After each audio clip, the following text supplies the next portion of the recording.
Hi friends, welcome to my channel mothers talk. और आज के इस वीडियो का टॉपिक है क्या पपीते को हमें प्रेगनेंसी में कंज्यूम करना चाहिए या नहीं।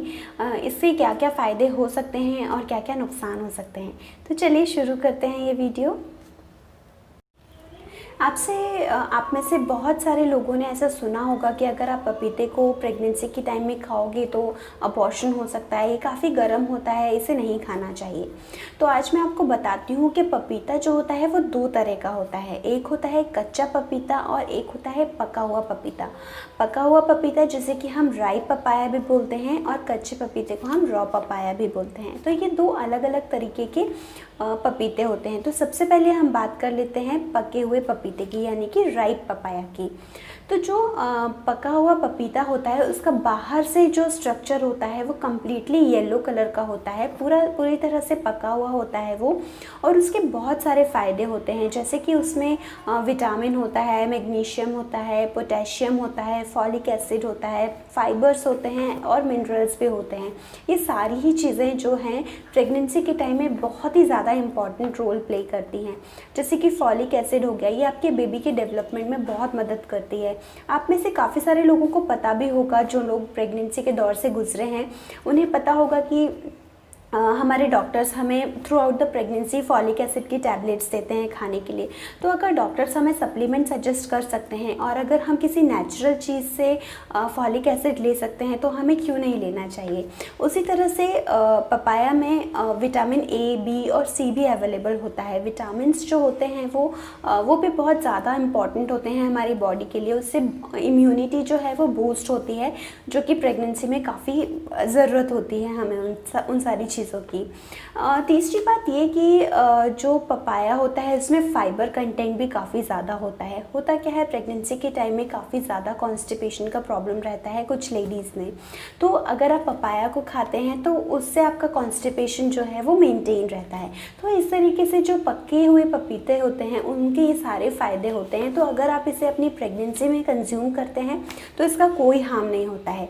वहीं अगर हम कच्चे पपीते की बात करें, यानी कि जो रॉ होता है, जो कि बाहर से ग्रीन कलर का होता है, कच्चा पपीता होता है, उसमें लेटेक्स और पेपेन जो होता है वो बहुत ज़्यादा होता है। अगर आप कच्चे पपीते को ज़्यादा मात्रा में अगर कंज्यूम कर लेते हो तो फिर अर्ली लेबर इंड्यूस होने के चांसेस होते हैं। अब ऐसा कुछ पेशेंट्स में देखा गया है कि उन्हें अर्ली लेबर इंड्यूस होता है, बट कुछ पेशेंट्स को कुछ भी नहीं होता है। तो ये अगेन डिपेंड करता है पर्सन टू पर्सन पे। बहुत सारे लोग ऐसे भी होते हैं जो कि अर्ली प्रेगनेंसी नहीं चाहते हैं, तो वो डॉक्टर के पास जाने से पहले ही काफ़ी सारा पपीता या फिर और भी बहुत सारी ऐसी चीज़ें होती हैं जो कहा जाता है कि प्रेगनेंसी में नहीं खाना चाहिए, जिससे कि लेबर इंड्यूस होता है, वो सारे ऑलरेडी खा के जाते हैं डॉक्टर के पास, बट उन्हें कुछ नहीं होता है। तो यही शो करता है कि ये जो सारी चीज़ें हैं ये ज़रूरी नहीं कि हर किसी पे एप्लीकेबल हों। अगर मैंने खाया है तो हो सकता है मुझे हो जाए, बट अगर किसी थर्ड पर्सन ने खाया तो हो सकता है कि उसे कुछ भी प्रॉब्लम ना हो। तो ये सारी चीज़ें होती हैं।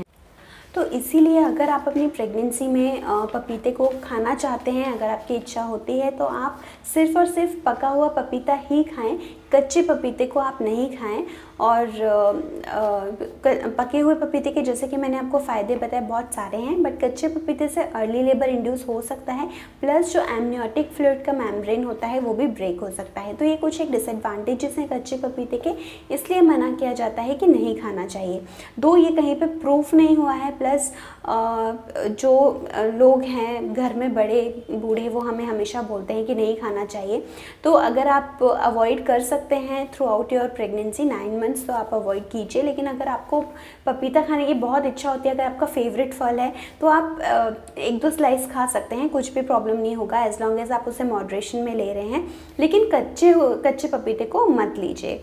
तो फ्रेंड्स, ये तो थी बात पपाया की। आप पपाया को अपनी प्रेगनेंसी में कंज्यूम कर सकते हैं, लेकिन पके हुए पपाया को, कच्चे पपीते को आपको नहीं खाना है। प्लस अगर आपको डाउट आ रहा है, अगर आप कंफ्यूजन में हैं, अगर आप डिसीजन नहीं ले पा रहे हैं, तो यही ठीक रहेगा कि आप इसे अवॉइड करें throughout 9 months. After 9 months you are free to take it. तो आप 9 मंथ्स के बाद आप पपीते को बहुत आराम से अच्छे से एंजॉय कर सकते हो, बट 9 मंथ के लिए आप इग्नोर कर दो अगर आपको कन्फ्यूजन है तो। अगर कन्फ्यूजन नहीं है, अगर आप लेना चाहते हो तो आप ले सकते हैं उसके स्लाइसेस, कुछ भी प्रॉब्लम नहीं होगा, बट मॉडरेशन में लीजिए उसे।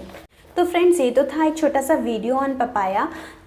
आई होप आपको पसंद आया होगा। अगर आया हो तो आप इसे लाइक कीजिए, शेयर कीजिए अपने फ्रेंड्स एंड फैमिली के साथ, और मेरे चैनल को सब्सक्राइब करना मत भूलिए। Thanks for watching.